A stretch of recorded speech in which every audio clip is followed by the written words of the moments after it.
When you drink, alcohol passes through the placenta, the organ that nourishes your baby and helps him or her to grow.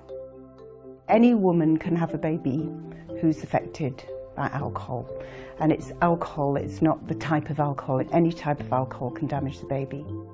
Exposure to alcohol can cause long-term harm, and in extreme cases can even result in a miscarriage or stillbirth.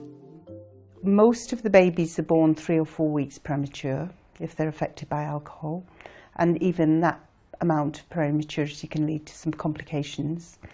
But the biggest problem, certainly from the children's point of view, but also from the family's point of view, is long-term brain damage.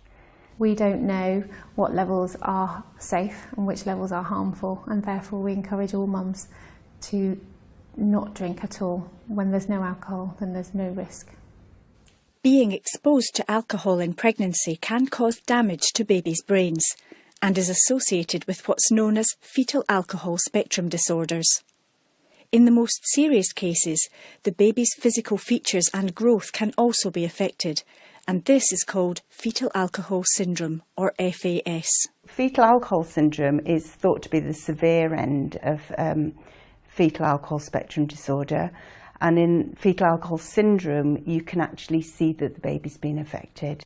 That damage occurs if women drink between 8 and 12 weeks of pregnancy.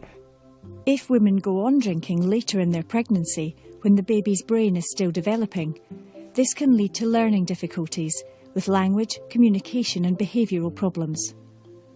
If you're thinking of becoming pregnant, or find out you are pregnant and realise you have a problem with alcohol, it's important you seek help from your GP or midwife.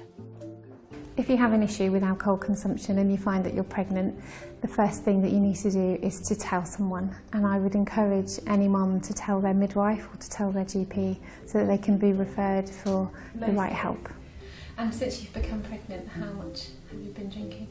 A bit less, but still something most days, I'd say. Mums may not want to tell me that they have problems with alcohol in their pregnancy because firstly, as a new mum, you may not realise that drinking alcohol in pregnancy is a problem and therefore not understand that that's something you need to tell me about. They might feel that midwives or GPs are going to judge them for having an alcohol problem and being pregnant. They may feel that they're going to have their children taken away from them, or when actually what we want to do is to support them through their pregnancy and to refer them to the right people to help them to stop.